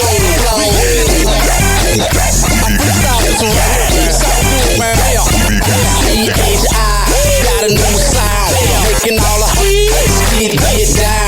Hit it big man, make it change swing. Pimps and the players gon' do the damn thing. Coming in the club, taking over streets, taking over man with the coked out beats. Got 'em on charge, got 'em on lock. Everywhere we go, guaranteed to blow the spot. Let's get you see them haters, trying to say them gators. Bullets gon' blaze you, nothing is gonna save you. Bets on the streets, bets on them beats. If you wanna bounce, best report to me. My city shot town, where I put it down. Ain't no limit, dropping beats by the pound. I falls out a lot, cause you know I call it shots. Stacking paper like them baking sodas in the pot. We got the remix, we got the flow. We got them getting down on the floor.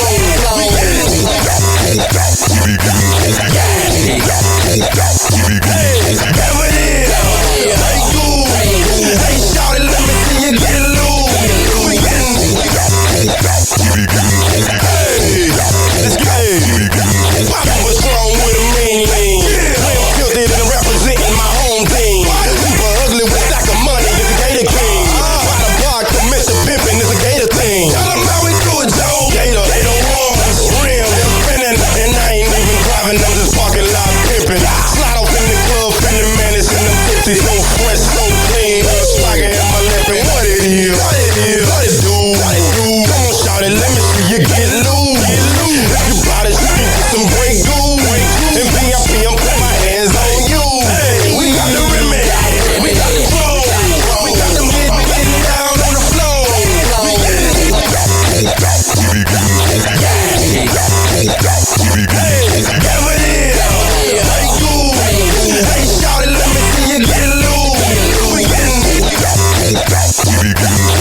HIFEYE.com for the best pre and post workout around.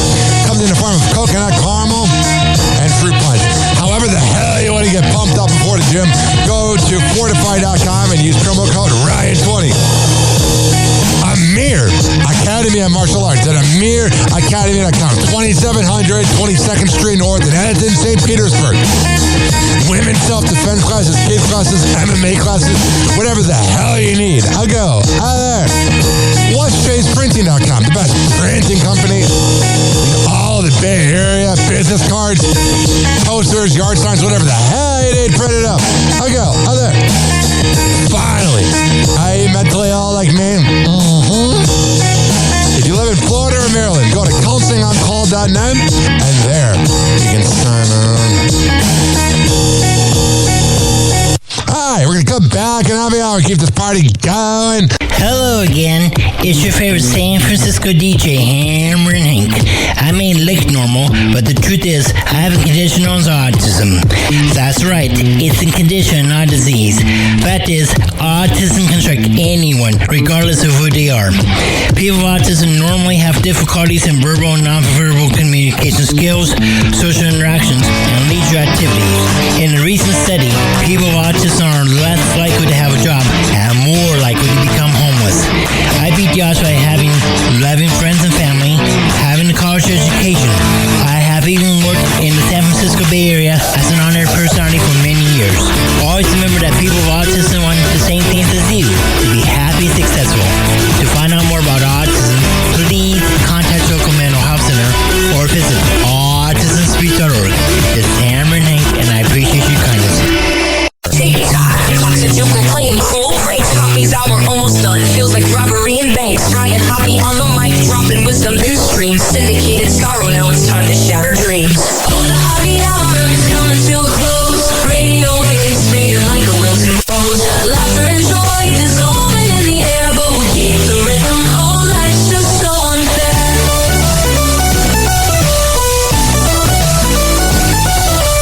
Oh, life's buzzing, but the laughter's growing dim. Eardrums mixing Hoppy like fingers without rings. PHX to FM, shout out to the street. But soon the sound will vanish like shadows in the heat. Oh, the Hoppy hour is coming to a close. Radio waves fading like a wilted rose. Laughter and joy dissolving in the air, but we'll keep the rhythm. Oh, life's just so unfair.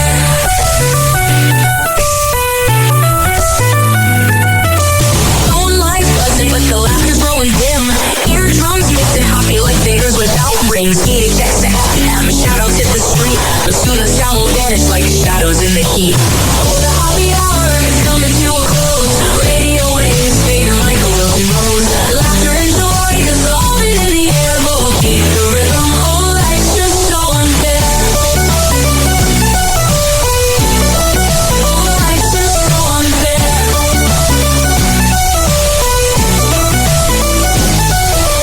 Tuned in every night like clockwork to a show. Now it's time to face the silence like a TV on snow. Ryan Hoppy held the mic with humor so divine. The void left in our hearts wider than a canyon line.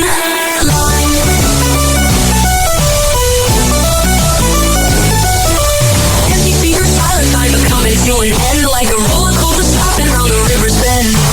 Hoppy jokes and backseats our daily grind. Now silence louder than the thoughts we can't rewind. Oh, the Hoppy hour is coming to a close. Radio waves fading like a wilted rose. Laughter and joy dissolving in the air, but we'll keep the rhythm. Oh, life's just so unfair. The Hoppy hour is coming to a close. Radio waves fading like a wilted rose. Laughter and joy dissolving in the air, but we'll keep the rhythm. Oh, life's just so unfair. Happy hour.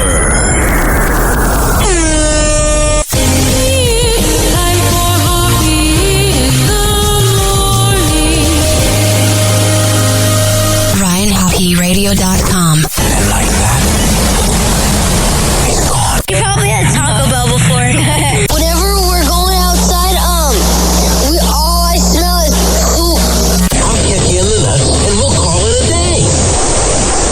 Happy hour is now over.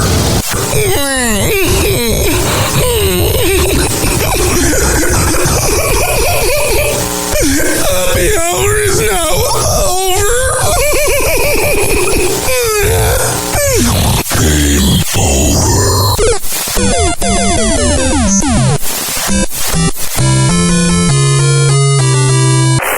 concludes our broadcast day.